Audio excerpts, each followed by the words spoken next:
Well, we're back again with yet another rapid fire review, and this time we're going to be looking at the new character Zhongli, a 5-star Geo polearm.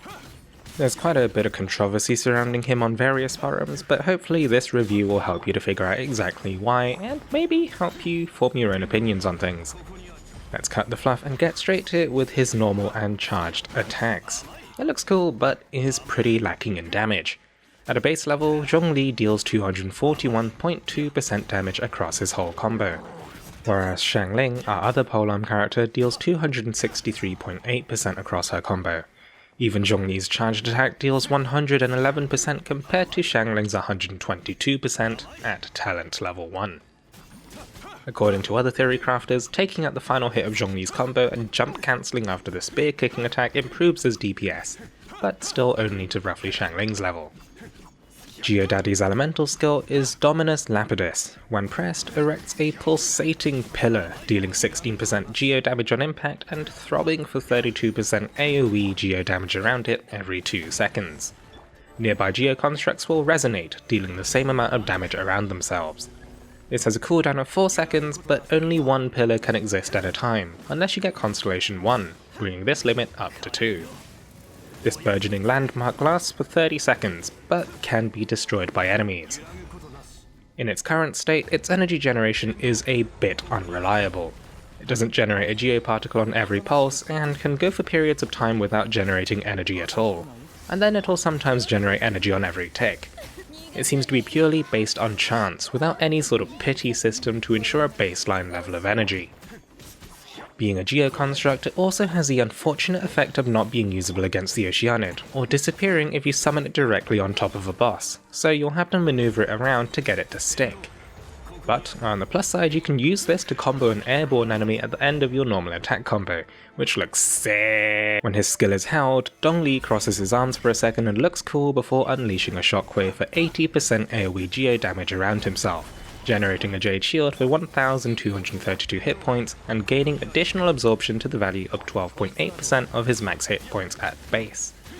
The Jade Shield counts as Geo element and thus has 250% efficiency against Geo damage. The Shockwave can deal additional damage to or even destroy up to 2 Geo objects such as Hilichurl shields or Geo constructs such as Geo Samichurl pillars or even the pillars of the Geo Hypostasis.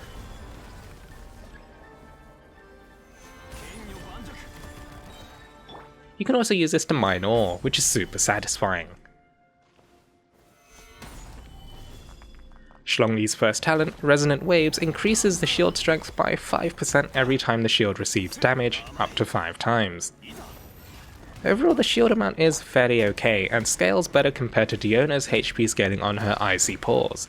My main gripe with this is that it doesn't generate any energy, and the time it takes to activate the shield is pretty slow compared to other shielders such as Noelle and Xinyan.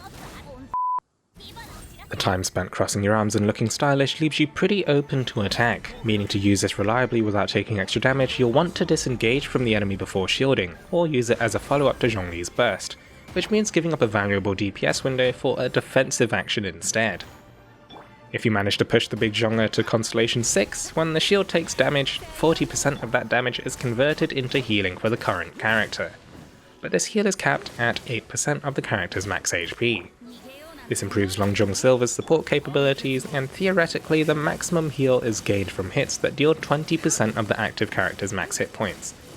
Assuming this is a character with about 15k hit points, this equates to hits of 3000 damage, healing 1.2k hit points per hit. Used in this fashion, Reizhidong's shield can expect to take maybe 3 or 4 hits in ideal situations, healing for about 30 to 40% hit points on your carry. This is greatly increased against enemies dealing geo damage, but we're not really at a point where geo enemies pose huge challenges most of the time. The CEO of Geo's elemental burst is Planet Befall, calling down a meteor to deal 401% AoE geo damage in a large area in front of him, and petrifying enemies for 3.1 seconds, scaling up to 4 seconds at talent level 10.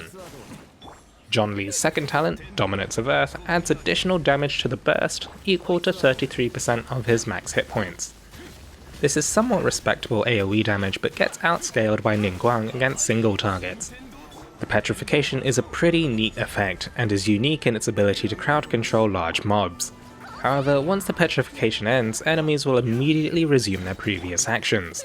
Enemies petrified mid-swing will finish their swings after petrification ends, so it only buys you a bit of time. The petrification doesn't work against bosses, so trying to petrify something like a Regispine will just result in some damage, maybe some shield crystals popping out, and a bit of emotional damage. Wait, that's just me. If you're fortunate enough to get Constellation 2, nearby characters will gain a Jade Shield when the meteor descends, improving Chun-Li's support ability, especially for co-op. Constellation 4 increases the AoE by 20%, as well as increasing the petrification duration by 2 seconds. This doesn't directly improve damage, but the increased petrification duration is a big bonus against large groups of enemies. However, this Constellation does next to nothing against bosses. This burst costs 40 energy with a 12-second cooldown, which is fairly low. However, Pain's unreliable energy generation means that he'll need additional support from another battery or Geo character. Meteor Daddy's domestic talent refunds 15% of ores used to craft polearms. And as always, Constellations 3 and 5 are talent level bumps for the skill and burst respectively. So what exactly is Papa Zhong's role? His lackluster normal attack damage already writes him off as being a top choice for a main DPS, and his unreliable energy generation from his steelies means he can't really act as a Geo battery for other Geo characters either. The fact that he gains Geo damage percent as his growth stat as opposed to Xiangling's attack percent doesn't help his case either, as his main source of Geo damage is his burst. I initially thought that using his steelies for damage would be like Fischl, used in a fire and forget style, but Fischl does nearly triple the amount of damage that Zhongli deals against single targets, and has the benefit of offensive reactions for extra damage. Once reactions are taken into account, Overload and Superconduct handily outstrip the AoE damage potentials that the steelies have as well. The steadily pulsing Geo damage from the steelies also makes it kinda awkward to trigger offensive reactions. Using Zhongli as a backline for my main Diluc and Fischl setup meant that a lot of my Pyro and Electro applications were cancelled out by the tickles of Geo damage. While this means I take less damage overall due to the constant shower of shield crystals, I'd also take less damage if I triggered Overload and killed the enemies faster. One way I've seen people utilise Zhongli is with Geo-Traveler. Geo-Traveler's constructs and ring from their burst also resonate with John Wick's big stick, acting as a multiplier for his damage output. In fact, pairing Zawarudo with Geo-Traveler shores up a lot of his issues with energy generation, but if he's supposed to be a support character, I feel as if picking a support that can function with a single team slot is typically the better play. We've already covered most of what I have to say about Zhongli's shield. It's kind of awkward to use and doesn't really bring much utility besides its sheer shield amount if you build Zhongli for hit points. Finally, Zhuge Liang's burst. The petrification is a pretty neat effect, buying you a few seconds to shield. It somewhat resets the state of the battlefield, stripping away all elements and allowing you to reposition. However, due to its 401% damage scaling at base, it struggles to deal comparable amounts of damage to other bursts, even of other elements. Geo characters typically have higher damage mods to make up for the lack of offensive reactions, but it seems that Zhuge Boss doesn't really get that benefit, instead losing out on potency in return for some crowd control utility. With that in mind, I'd say that artifact setup should focus on his shield utility and burst uptime for crowd control. While I'm sure most people would love to put Zhongli in a main DPS role, I don't really think that's his strength.